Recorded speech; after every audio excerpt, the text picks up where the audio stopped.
Bienvenidos a este segundo podcast del curso de Criminología, en donde analizaremos los delitos de odio ligados a uno de los autores del homicidio de Daniel Zamudio, Patricio Madagaray. Vamos a comenzar explicando qué es un crimen de odio. Daniela. Los crímenes de odio son igual de viejos que la humanidad. Sin embargo, su reconocimiento en el ordenamiento jurídico es bastante reciente. Bueno, al menos acá en Chile, con la ley Claro, 20.602, que es conocida ampliamente como ley Zamudio. así es, si tuviéramos que definir lo que es un crimen de odio, es cualquier delito cometido que es motivado por un sesgo o un prejuicio respecto a la membresía de la víctima en un grupo específico. Sí, de hecho, muchos dicen que la motivación para causar intimidación o agresión es por la raza, por la nacionalidad, por la orientación sexual, género o creencia, o incluso hasta la discapacidad, entre otras razones. Y esto nos lleva a analizar quién es el sujeto pasivo. Y es que en los delitos de odio, la víctima tiene un estatus social en que se le ataca por quién es y no por lo que representa. Por ejemplo, personas refugiadas, personas migrantes, personas de la comunidad LGBTQ+, o incluso en aspecto religioso. Incluso algunos señalan que la causal o lo que influye en la comisión del delito son complejos, porque se Ujú. vincula a la discriminación, segregación, además de pirómanos de odio a través de organizaciones fanáticas, y en eso ha contribuido también mucho las redes sociales. El Sí. sujeto activo del delito está en la búsqueda de autoestima, sentido de pertenencia y identidad social. Existe algo que se llama la pirámide del odio, que tiene distintos escalafones, ¿verdad, Daniela? ¿Podrías explicarnos cuáles son estos escalafones? Sí, por supuesto. El primer escalafón es la primera manifestación, que es creencia de estereotipo, en donde coincidentemente se viven emociones y sentimientos como el rechazo, la desconfianza, y puede incluso manifestarse en rumores negativos, bromas, hirientes, o incluso en comentarios. Luego vienen los actos prejuiciosos que se manifiestan por acciones de gravedad, como lo es acusar, excluir o tratar de ridicularizar a otro. El Sí. tercer nivel habla acerca de la discriminación, indicando que este grado de exteriorización de esas manifestaciones aumenta. ¿Cómo aumenta? Con tratos desiguales o menos favorables en base a las características de las personas, por ejemplo, la orientación sexual. Claro, y disculpa que te interrumpa, pero un ejemplo súper claro de esto se manifiesta Claro. en los tratos desiguales en ámbitos tanto educativos, laborales o incluso económicos. Sí, de hecho, bueno, y la intensificación de eso se desemboca en la violencia, que puede ser individual o colectiva, que a través de amenazas, agresiones, asesinatos, y de hecho a este nivel hablamos de crímenes de odio simplemente. Claro, y no es muy alejado de lo que significa el genocidio. Sí, y de hecho el genocidio es la cúspide de la pirámide definida por amplios autores, que es la exterminación deliberada y sistemática de un colectivo de personas. Respecto a la discriminación y la violencia, se encuentra dentro del crimen de odio por orientación sexual. El Ujú. profesor Oliveira lo define como el rechazo por ser lo que se es, por manifestar de alguna forma una sexualidad no hegemónica y tradicional, así lo señala en su obra Crímenes de odio por orientación sexual o identidad de género en el Perú. Y fíjate, Daniela, que en Chile, de hecho, no existe la figura tipificada de crimen de odio, y si hablamos específicamente del crimen de odio por orientación sexual a la cual se refiere el profesor Oliveira, en América Latina Claro. solamente Uruguay tipifica en su código penal estas actividades que mencionábamos recientemente. Y esto nos da para pensar en la clasificación de los tipos de defensor o la persona que comete este tipo de delitos.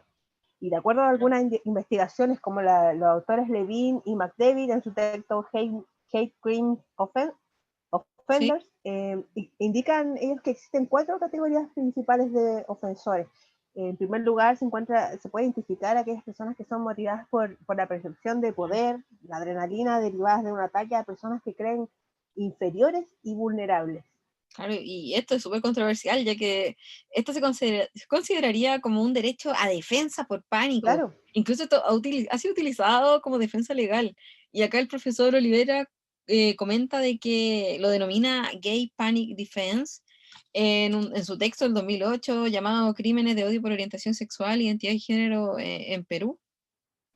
así es. Y en segunda categoría, eh, se encuentran aquellas personas que son motivadas por un peligro percibido, ya sea inminente o derivado de la intolerancia hacia un grupo de personas.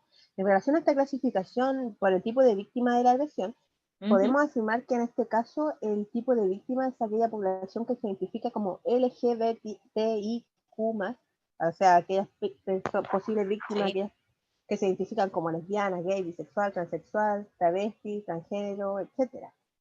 Como tercera categoría encontramos a aquellas personas motivadas por el deseo de represalia en contra de un insulto o acción percibida por integrantes de ciertos grupos.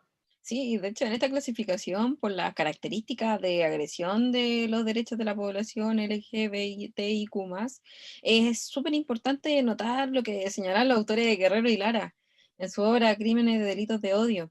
Él trata de que la conducta violenta en los delitos de odio varía dependiendo del contexto, de los prejuicios que tenga una sociedad en específica, pero que finalmente está presente en todas las sociedades, es algo súper transversal. Así es, y finalmente encontramos a aquellas personas que su motivación está dada por un sentido de misión que consiste en eliminar a los grupos que creen inferiores. Te puedes dar cuenta, Daniela, que así como en esta clasificación y en otras podemos encontrar que Pato Core clasifican en estos grupos, ¿cierto?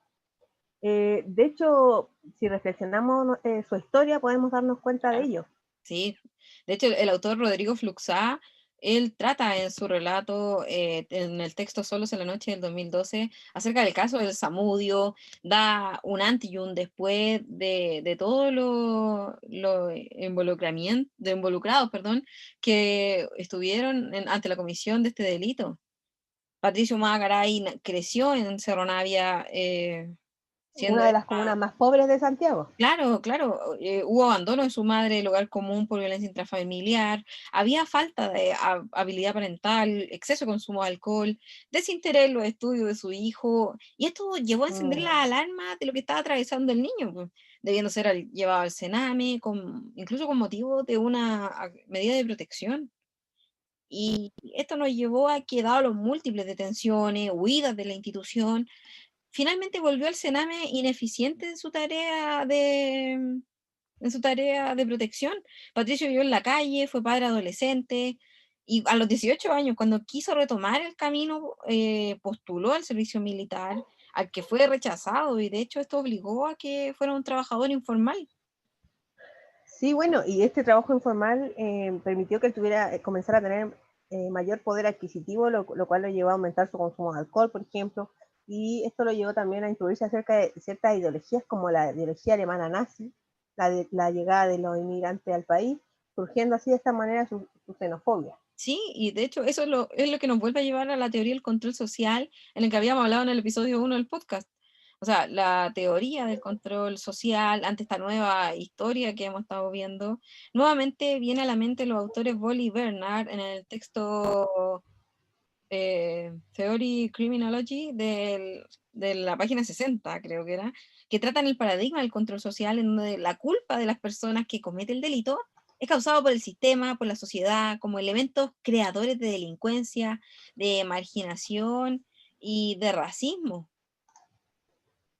Así es, y mira, y todos estos aspectos nos llevan a la conclusión de que la teoría del control social es un instrumento eficaz para que los individuos se puedan anticipar de las consecuencias que les puede ocasionar la comisión de un delito como del cual estábamos hablando. Y de hecho viene a poner a la palestra a las familias, que sabemos que el principal control social, como lo mencionábamos también en el primer Ujú, podcast, que debiera estimular elementos como el apego, el compromiso, la implicación, las creencias, claro. que ayudan, ¿cierto?, a generar ciertas pautas de conducta, porque este caso claramente se trata de un caso de desviación resultante de la interacción social.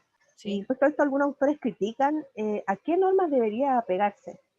Sin embargo, y siendo respetuosamente de estas críticas, señalar que debe regirse nada más que bajo el respeto de los derechos fundamentales. Sí, y de hecho la legislación chilena no es para nada suficiente y hace poco, bueno, salió en el diario La Tercera en el año 2018, no hace tampoco, que a 5 años y 8 meses de la entrada en vigencia de la ley, solo un 22,7% de las personas, de las causas, perdón, ingresadas, han terminado con una sentencia condenatoria por esta ley. Así es, y las críticas a esta ley son las siguientes, mira, en primer lugar que esta ley estipula una multa al infractor desde 5 a 50 UTM a beneficio fiscal. Podemos darnos cuenta que no hay reparación inmediata, sino que hay que acudir a la sede civil para Claro, demandar a sí, la indemnización de justamente. perjuicio, siendo el motivo también por el cual las personas se desisten de la acción. Bueno, tampoco se puede olvidar de que se creó un complemento a la ley Zamudio Claro, llamada Ley de Incitación al Odio, que a la fecha sigue durmiendo en el Congreso. claro, y entre otras críticas, esta ley invierte la carga de la prueba a la víctima, por lo Sí. tanto genera dificultades probatorias. Bueno, y finalmente pareciera que existe una clase de preeminencia de la libertad de culto por sobre las garantías constitucionales. Claro, eso es lo que pasa. Estoy completamente de acuerdo contigo. Y bueno, Daniela, con esto finalizamos nuestro podcast y nos vemos en un siguiente episodio, ¿cierto? Chao. Sí, por supuesto. Adiós. Chao. Hasta luego a todos.